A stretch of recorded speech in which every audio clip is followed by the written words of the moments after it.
والصلاة والسلام على سيد المرسلين وإمام المتقين وعلى آله وأصحابه أجمعين أما بعد.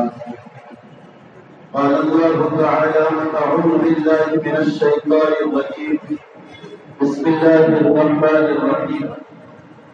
إنا نحن نزلنا الذكر وإنا له لحافظون. صدق الله العلي العظيم. وقال النبي صلى الله عليه وسلم: خيركم من تعلم القرآن وعلمه، أو كما قال النبي صلى الله عليه وسلم. یہ مکتب ہے تیرا میں دگا نہیں ساتھی، یہ مکتب ہے تیرا میں دگا نہیں ساتھی، یہاں کے خواب سے انسان بنائے جاتے ہیں. معزز سامعین، یہ مکتب طالب القرآن مسجد النور ذاکر کالونی کا چھوٹا سا پروگرام، لیکن اس کے ساتھ بڑی اونچی نسبت، کیونکہ اس کی نسبت عالیہ قرآن کریم کے ساتھ متعلق. یہ مکتب کے بچے بہت متبرک ہے. حضرت سعید بن مسیب رحمۃ اللہ علیہ فرمایا کرتے تھے، یہ مکتب کے بچے تمہارا مستقبل اور فیوچر ہے. علامہ صدوق رحمۃ اللہ علیہ بہت بڑے اپنے وقت کے ولی تھے. ان کی ولایت کمال کو پہنچی. انہوں نے اللہ سے جذب میں نہیں دیا، یا اللہ میرے دل میں تیری محبت سب سے زیادہ مکمل ہو چکی ہے، تو چاہے اس طرح میرے امتحان لے، میں تیرے غیر کو نہیں پکاروں گا. اس طرح انہوں نے دعویٰ کر لیا. اللہ نے آزمائش اس طرح کی کہ رات میں سوئے دن کو پیشاب بند ہو گیا. اب پیشاب بند ہو گیا، حکیموں اطباء اور دیگر معالجین سے اس کا علاج نہیں ہو سکا، حتیٰ کہ پیٹ پھول گیا. حضرت نے بڑے درد کے ساتھ اپنے علاقے کے ایک بزرگ سے اس واقعے کو سنایا اور اس کارگزاری کو پیش کیا. انہوں نے کہا تو آج کی رات سونا، اللہ اس کا تیرے لیے انتظام کر دے گا. علامہ صدوق رحمۃ اللہ علیہ وسلم سوئے، کوئی بزرگ خواب میں آ کر کہہ رہا تھا کہ صدوق تو نے دعویٰ بڑا کیا تھا، اب اگر اس مصیبت سے بچنا چاہتا ہے تو ان بچوں سے جا کر دعا کرا جو بچے مکتب میں قرآن کی تعلیم حاصل کرنے کا. علماء نے لکھا ہے علامہ صدوق رحمۃ اللہ علیہ مکتب کے بچوں کے پاس آئے، اپنی بیماری کی دعا کرائی، اللہ نے شفا عطا فرمائی. بقول ایک بزرگ کے اللہ نے پڑھنے والوں کے ساتھ ایک اونچی نسبت لگائی. اہل القرآن اہل اللہ، قرآن والے اللہ والے، ان کی صحبت میں بیٹھنا اللہ کی محبت کی علامت ہے. اس لیے اونچی نسبت اس کے ساتھ الحمدللہ لگی ہوئی. اس لیے امام راضی رحمۃ اللہ نے عجیب بات لکھی ہے، اگر اللہ تعالیٰ بڑوں کی گناہوں کی وجہ سے عذاب کا فیصلہ کر دے اور عذاب کے متعلق طے کر لے، لیکن اللہ اگر اس بستی میں ننھے منھے معصوم قرآن پڑھنے والوں کو دیکھتے ہیں، اللہ ان کی برکت سے بڑوں کے گناہوں کی وجہ سے جو عذاب آنے والا تھا اسے ٹال لیتے ہیں اور اسے روک دیتے ہیں. بڑے متحرک لوگ میرے عزیز سے بزرگ دوست، یہ جو بچے ہیں ان کی تربیت ہماری ذمہ داری. تربیت ایک ایسا وسیع مضمون ہے اور ایسا کشادہ لفظ ہے جس میں ساری زندگی کی دینی اور شرعی ضرورتوں کو اپنے اندر میں لیے ہوئے. علامہ نبی نے لکھا ہے تربیت کو قسم پر پہلی باطنی تربیت اور دوسری ظاہری تربیت. باطنی تربیت یہ ہے بچوں کے عقیدوں کی فکر کی جائے, ان کے اعمال کو صحیح اور درست کرایا جائے, ان کے اخلاق کو صحیح کرایا جائے. یہ ان کی باطنی تربیت. ان کی ظاہری تربیت یہ ہے کہ ان کے لباس, ان کی وضاحت اور ان کا حلیہ وہ شریعت کے مطابق بنایا جائے. یہ بچوں کی ظاہری تربیت. ان دونوں تربیتوں کو مکمل کرنے کے لیے شریعت نے چند اعمال بتائے اولاد کی تربیت کے لیے. میرے عزیز و بزرگ دوستوں, اولاد بڑی نعمت ہے. اس اولاد کی نعمت کا اندازہ اس سے ہوتا ہے کہ انبیاء علیہ السلام نے اولاد کی تمنا کی. ابراہیم علیہ السلام 4000 انبیاء کے والد ہیں, وہ بھی اللہ سے اولاد کی تمنا کر رہے ہیں.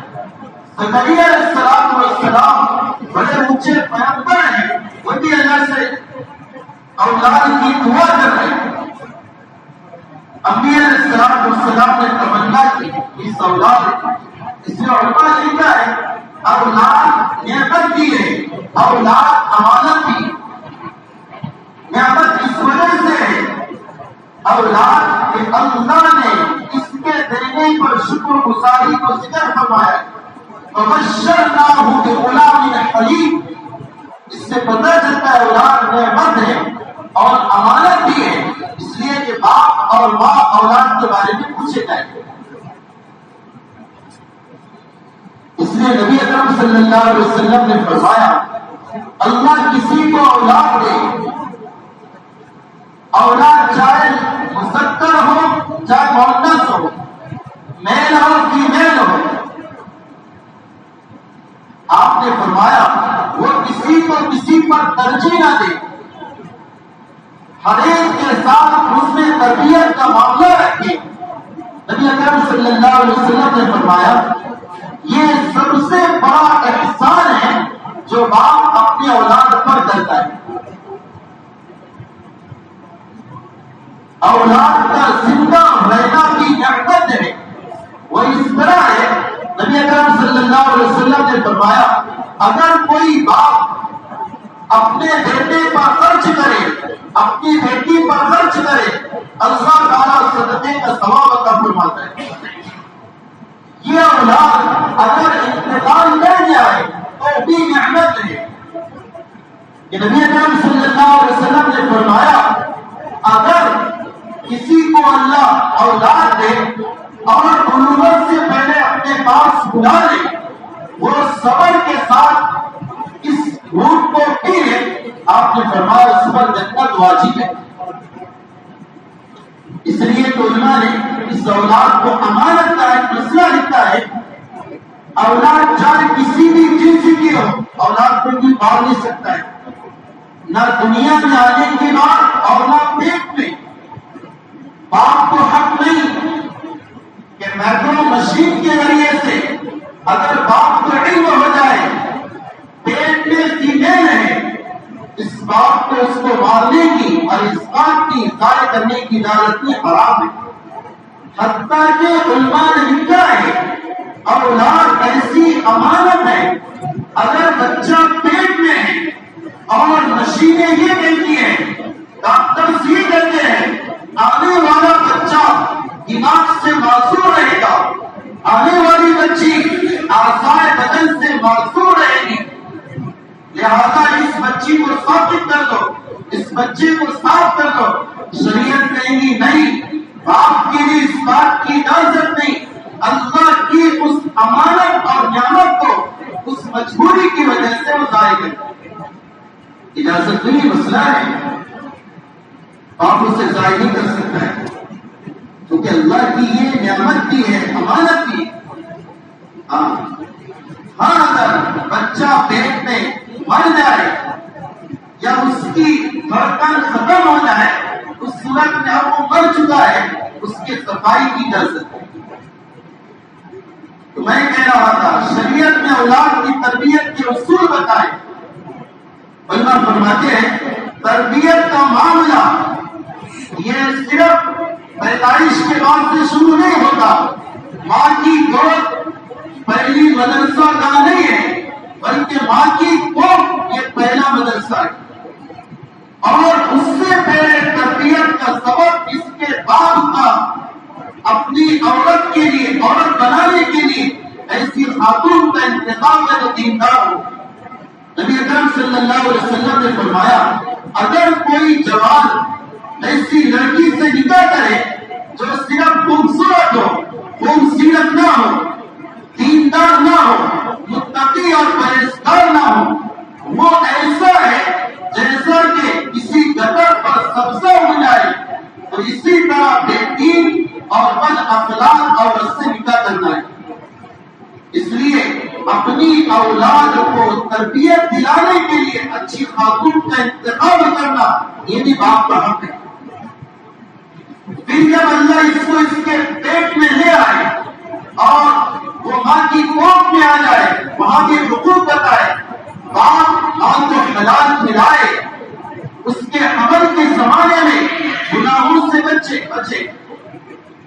اللہ نبی رحمۃ اللہ علیہ فرماتے ہیں ماں کے خیالات اور ماں کے وساوس اور ماں کے اخلاق کا اثر بھی پیٹ کے بچے پر پڑتا ہے۔ اس کے بعد جب بچہ دنیا میں آئے، اب شریعت کہی دیکھ اس بیٹے یا بیٹی کو دیندار بنانا ہے، تیری کچھ ذمہ داریاں ہیں، تیرے کچھ حقوق ہیں، اس سے آنکھوں کی ٹھنڈک بڑھانا چاہتا ہے، دلوں کا سرور اور بدن کا اسے راحت کا سبب بنانا چاہتا ہے۔ سب سے پہلے عمل یہ کرا دنیا میں اولاد آئے اس کے کام میں اذان دے دو۔ پہلا حق ہے باپ کا۔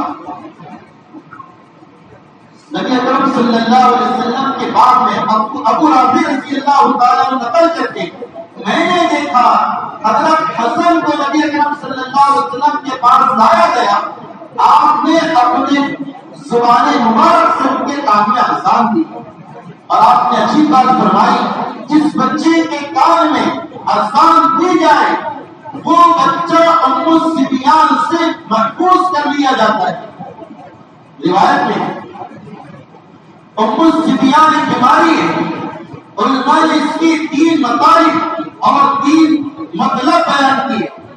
پہلا مطلب جس بچے کے کان میں اذان دی جائے اللہ اذان کی برکت سے بچے کو کمزور کرنے والی بیماریوں سے بچا لیتا ہے۔ دوسرا مطلب ام الصبیان کا یہ ہے اذان کی برکت سے اللہ تعالیٰ بچے کو نمونیا کی بیماری سے بچا لیتا ہے۔ اور تیسرا مطلب ام الصبیان کا یہ ہے اللہ تعالیٰ اذان کی برکت سے بچے کو پاگل پن سے بچا لیتا ہے۔ یہ ادنا سنت کا فائدہ ہے جو باپ کی ذمہ داری ہے، بچہ دنیا میں آئے اذان دے۔ اذان عام ہے، فجر کی اذان نہیں، جو اذان عام ہے وہ اذان بچے کے کام میں دی جائے، باقاعدہ سنتوں کے اہتمام کے ساتھ قبلہ رخ ہو کر کانوں میں انگلی ڈال کر اور کیفیت کے ساتھ بچے کے کام میں اذان اور دوسرے کام میں تکبیر پڑھی جائے۔ یہ دیکھو بچہ آیا پہلے اللہ اس کے دل میں ڈالو، کیونکہ نبی اکرم صلی اللہ علیہ وسلم نے فرمایا جو باپ یا ماں اپنے بچے کو پہلا بول اللہ سکھا دے، اللہ اس ماں یا باپ کی مغفرت فرما دیتے۔ دل میں اللہ ہوگا، بچہ بولنا شروع کرے گا تو وہ زبان پر اللہ لے آئے۔ اس لیے نبی اکرم صلی اللہ علیہ وسلم نے فرمایا اپنی اولاد کو میری محبت سکھاؤ، اپنی اولاد کو میرے رشتے داروں کی محبت سکھاؤ، میرے اہل بیت کا عشق ان کو سکھاؤ۔ اگر دل میں اللہ ہوگا آنے والی اولاد اللہ اس کے رسول کے دلوں میں محبت بن کے لے آئے۔ دوسرا حق وہ یہ ہے بچے کو کسی اللہ والے کے منہ سے کھجور کا دانہ چبا کر تحریک کرا دی جائے. سیدہ عائشہ رضی اللہ تعالی عنہا فرماتی ہے نبی اکرم صلی اللہ علیہ وسلم کے پاس بچوں کو لایا جاتا, آپ کھجور چباتے اور ان کے منہ میں ڈالتے. راویہ کہتی ہے مدینۃ المنورہ جانے کے بعد قبا میں سب سے پہلا جو بچہ پیدا ہوا عبداللہ بن زبیر رضی اللہ تعالیٰ عنہ ہوئے, انہیں نبی کے پاس لایا گیا. نبی اکرم صلی اللہ علیہ وسلم نے کھجور کا دانہ چبا کر ان کے حلق میں لگایا. جو کہ تحنیک حناکن سے نکلا ہے. حناکن کے معنی آتے تالوں کے. کھجور کو باریک چباؤ, اس اللہ والے کے تھوک میں اسے ملاؤ اور اس کا کچھ حصہ بچے کے تالوں پر لگا دو تاکہ پہلا اثر بچے کے پیٹ میں اللہ والے کا جواب جائے. حتیٰ کہ ماں کے دودھ پلانے سے پہلے بھی یہ عمل کرو تاکہ اولاد میں اللہ والوں کا اثر آئے. علامہ نبی نے عجیب حکمت لکھی یہاں پر تحریک کی کرائی جاتی ہے. کھجور سے تحریک کیوں کرائی جاتی ہے؟ علامہ نبی فرماتے ہیں چونکہ حدیث میں کھجور کو اور کھجور کے درخت کو ایمان والے کے مشابہ بتایا گیا ہے. آپ نے مرتبہ سوال کیا تو صحابہ سے بتاؤ وہ کون سا درخت ہے جو ایمان والے کے مشابہ ہے, ایمان والے کی طرح ہے؟ صحابہ نے جواب نہیں دیا. پھر آپ نے خود کہا تھا کھجور کا درخت ایمان والے کی مشابہ ہے کہ جیسے کھجور کا ہر حصہ فائدے مند ہے, درخت کا, اس کی شاخوں کا, اس کے تنے کا, اس کی جڑ کا, اس کی گٹھلیوں کا سارا مفید ہے. میں نے کل ایک جگہ ذکر کیا اجوا کھجور کے تعلق سے علماء نے لکھا ہے اگر اس کی گٹھلیاں پیس کر اس کا پاؤڈر بنا کر کینسر کے مریض کو پلایا جائے اللہ تعالیٰ کینسر والے کو شفا دے گا. علماء نے اس کو لکھا ہے. تو جیسے کھجور کے درخت کی ہر چیز مفید ہے اسی طرح انسان اور مسلمان اور ایمان والی کی ہر حالت مفید ہے اور اچھی ہے. تو حدیث میں کھجور کو ایمان والے کی طرح بتایا گیا ہے. علامہ نبی کہتے جب تیرا بچہ دنیا میں آئے اس کے منہ میں کھجور ڈال دینا تاکہ کھجور کی برکت سے جو کھجور ایمان والے کے مشابہ ہے اس بچے کا انتقال بھی ایمان پر. یہ حکمت لکھی ہے تحریک کی اور کھجور کو منہ میں چبا کر بچے کو منہ میں ڈال دے. یہ اس کا حق ہے. تیسرا ہے بچے کا حق اس کا نام رکھو نیک بنانے کے لیے اور اس کو صحیح اقوال اخلاق میں ڈھالنے کے لیے اس کا کیریئر اور اس کا کریکٹر اور اس کا نیچر اور اس کی تہذیب اور اس کا تشخص یہ دیندار بنے اس کے لیے آزاد دی جائے, اس کے لیے نام اچھا رکھا جائے, اس کے لیے تحقیق کرائی جائے. اس لیے علامہ ابن قیم نے عجیب بات لکھی ہے گزشتہ ماضی میں جتنی بھی بڑی شخصیات اکابر گزرے ہیں ان تمام کے نام اچھے تھے اس لیے اللہ نے بڑا بنایا. عجیب بات ہے. آپ اکابر کو دیکھو جتنے بھی اکابر ہیں اہل اللہ ہیں, صحابہ ہیں, انبیاء ہیں, ان تمام کی جو شخصیات بڑی تھی ان کے نام بھی بڑے. اور آگے لکھا ہے کہ جو شخصیات کا تشخص شرعی نہیں تھا, جو آنے والے افراد, آنے والے طبقات برے تھے, ایک وجہ یہ تھی کہ ان کا نام بھی برا تھا. مثال بھی ابو جہل نام برا ہے, کریکٹر برا تھا. ابو لہب نام برا ہے اس لیے کریکٹر اور اس کی تہذیب بری ہے. اس لیے میرے بزرگ دوستوں اپنے بچوں کے ناموں کو صحیح رکھیں, یہ حق ہے باپ کا. نبی اکرم صلی اللہ علیہ وسلم نے فرمایا سب سے بہتر پہلا حقوق جو باپ ادا کرتا ہے وہ بچے کے صحیح نام رکھ کر ادا کرتا ہے۔ سوچو تو صحیح، نبی اکرم صلی اللہ علیہ وسلم کے سامنے اگر کوئی غلط نام والا آپ نام بدل دیتے، ایک شخص آئے، آپ نے نام پوچھا، آپ نے غصہ رام، آپ نے کہا اس کے معنی سختی کے آتے، آپ نے ان کا نام تبدیل کر دیا اور ان کا نام رکھا صلاح یعنی واضح۔ حتیٰ کہ آپ ایک سفر میں آپ کو دودھ دھونے کی ضرورت پیش آئی، آپ نے پوچھا میری اٹھنی کا دودھ کون دھوئے گا؟ ایک آدمی کھڑے ہوا، آپ نے نام پوچھا کیا نام ہے؟ اس نے کہا جبڑا نام ہے، اس کے معنی گاڑ کے آتے ارد بیٹھ گیا۔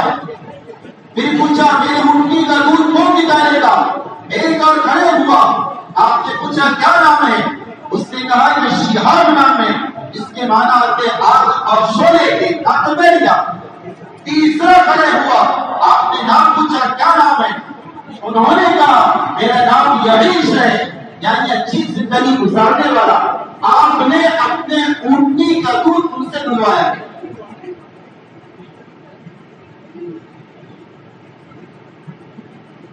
ابن المسیب رحمۃ اللہ علیہ کے حوالے سے علماء نے لکھا ہے ان کے والد کو نبی کے پاس لے کر گئے بیٹی ذمہ دار اور سرپرست، ان کا نام حسن تھا یعنی غم والا۔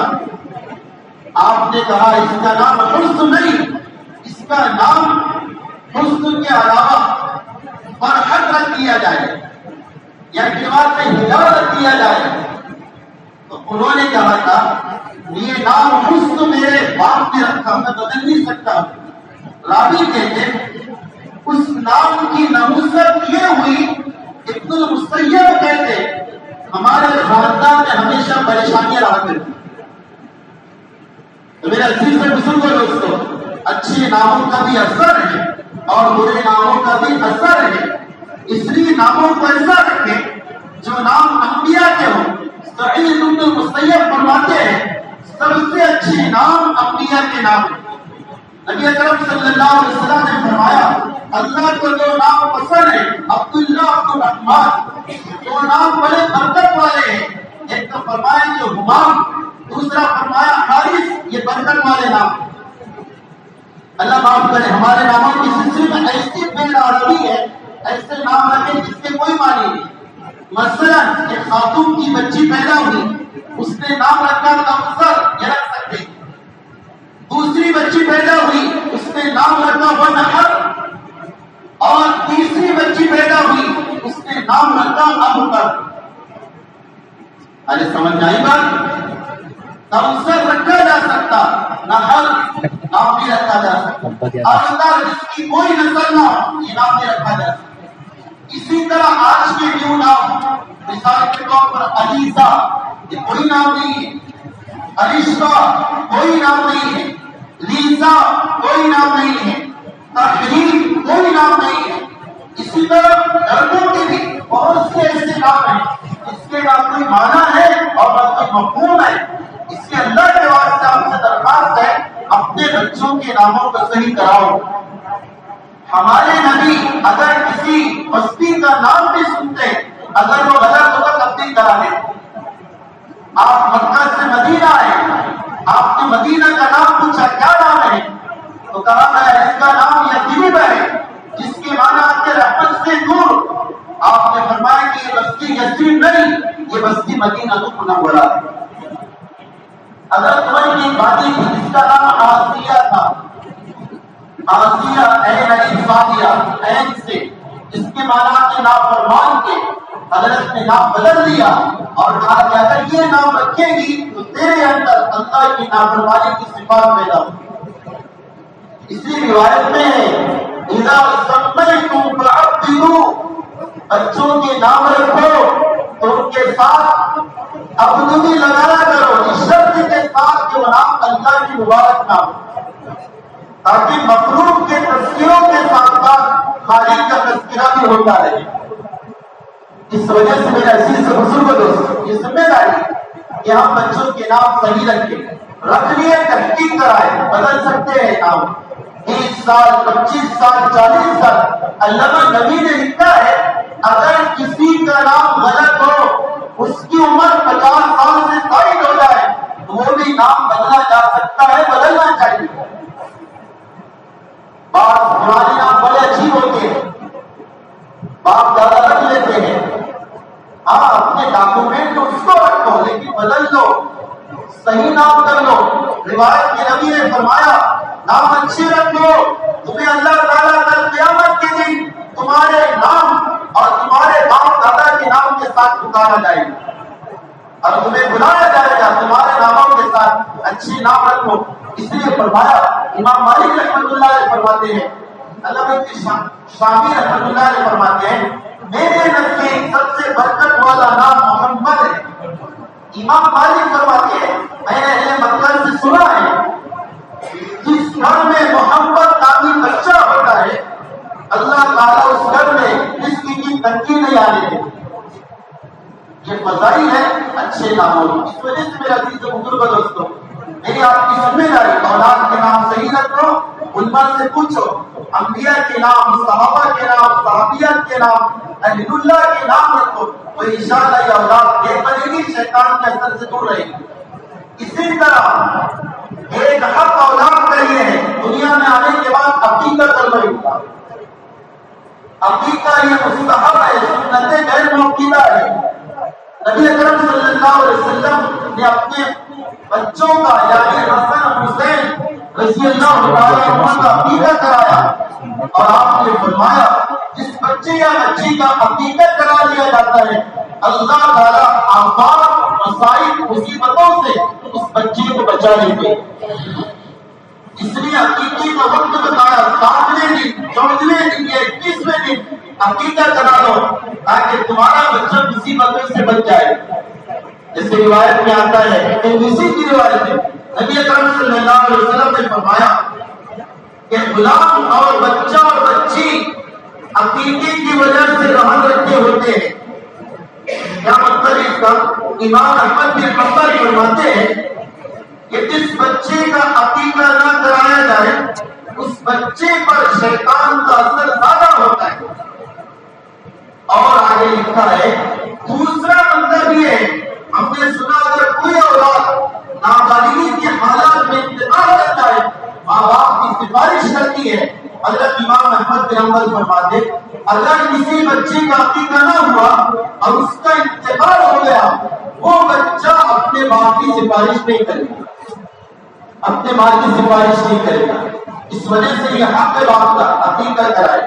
پھر اس کے بعد ایک حق ہے اس کو تربیت دے اور اس کو تعلیم دے اور اس کو شریعت بتائے، اس کے ظاہری اخلاق اور باطنی اخلاق کو درست کرے۔ نبی اکرم صلی اللہ علیہ وسلم نے فرمایا باپ کی طرف سے ایک بات سکھا دینا اولاد کو تقریباً 2 کلو گیہوں صدقہ کرنے سے افضل ہے۔ اسی لیے ولد صالح کو صدقہ جاریہ بتایا گیا۔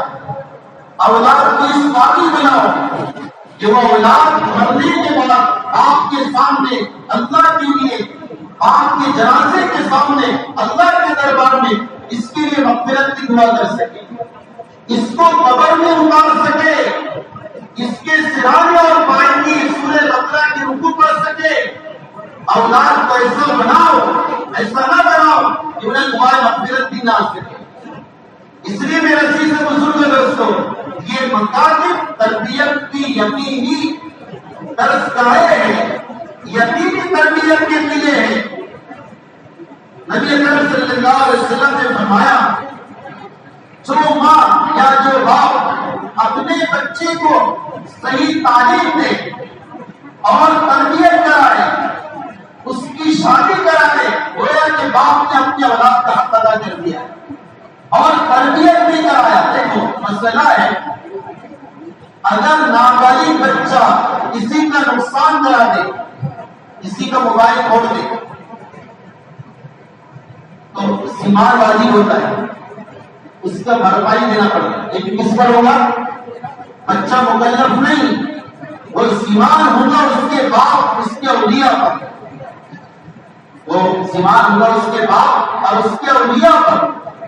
اسی طرح علماء نے مسئلہ لکھا ہے، اگر کوئی نابالغ بچہ، اگر اس کا باپ اس کی ماں اس کو تربیت نہیں کراتے اور اسے مکتب مدرسے سے منسلک نہیں کرتے، اگر کوئی گناہ کرتا ہے اس کے گناہ کا وبال بھی ماں باپ پر ہوتا ہے۔ جیسے علماء نے لکھا ہے، اگر چھوٹا بچہ ہے اس کی ظاہری تربیت چار چیزیں، پہلی چیز اس کا لباس صحیح کرے، لباس ایسا ہو جس پر جاندار کی تصویر نہ ہو۔ اگر جاندار کی تصویر والا لباس ہوگا بچہ تو مکلف نہیں، لیکن جب تک وہ لباس بچے کے بدن پر رہے گا ماں یا باپ کو گناہ ملتا رہے گا۔ اسی طرح دوسرا ظاہری تربیت کا راستہ، بالوں کو صحیح رکھا جائے۔ اگر کسی باپ نے اپنی اولاد کے بعد یہود و نصارہ کی طرح کٹا دیے، بچے پر کوئی گناہ نہیں، لیکن جب تک سر پر وہ بال یہود و نصارہ کی طرح رہیں گے ماں باپ گنہگار ہوتے رہیں گے۔ اسی طرح تیسری ظاہری تربیت، بچوں کے کھلونے صحیح بنائے جائے، صحیح لائے جائے۔ علماء نے لکھا ہے گڑیا کا کھلونا نہیں لا سکتے، گڑیا ایسا جاندار جو زیرو ہو، مجسمہ ہو، اس کو لانے سے منع کیا ہے۔ یہ ظاہری تربیت ہے۔ اور چوتھی ظاہری تربیت اسے قرآن سکھانا، یہ بھی تربیت میں۔ اس لیے میرے عزیز سے بڑی خوشی ہوئی، اللہ نے اس مکتب کو شروع کیا، اس میں جلسہ ہوا اور مختصر مجلس کا انعقاد ہوا۔ یہ اللہ کا شکر ہے، قرآن کی نسبت ہے۔ امام غزالی فرمایا کرتے ہیں قرآن کی نسبت پر کوئی چیز اور کوئی بچی چھوٹی نہیں ہوتی، کیونکہ اس میں بیٹھنے والے وہ ہے جن کے بارے میں آپ نے کہا تم میں سب سے بہتر وہ ہے جو قرآن کو سیکھے اور سکھائے۔ ابو عبد الرحمن سلمی رحمۃ اللہ علیہ کا ایک عمل امام بخاری نے ادب المفرد میں نقل کیا، 40 سال تک ایک جگہ مکتب میں قرآن پڑھاتے رہے۔ بڑے محدث تھے، کسی نے کہا کہ آپ 40 سال سے ایک ہی جگہ بچوں کو قرآن پڑھا رہے۔ حضرت نے کہا تھا یہ حدیث خیرکم من تعلم القرآن وعلمہ، کہ قرآن سیکھنے اور سکھانے والا سب سے بہتر ہے۔ یہ حدیث مجھے اس خدمت سے دور نہیں ہونے دی، بلکہ علماء نے لکھا ہے ان کو محبت کی نگاہ سے دیکھنا بھی عبادت ہے، ان پر خرچ کرنا بھی عبادت ہے۔ اس لیے اپنے مکتب کے نظام کو ایک منظم بنایا جائے، جسے ماشاءاللہ منظم بنانے کی فکر اور اس کا ساتھ دیا جائے، معاونت کی جائے، ان کے ہیلپ کی جائے، ان کو شانہ بشانہ ان کے مددگار بنا جائے۔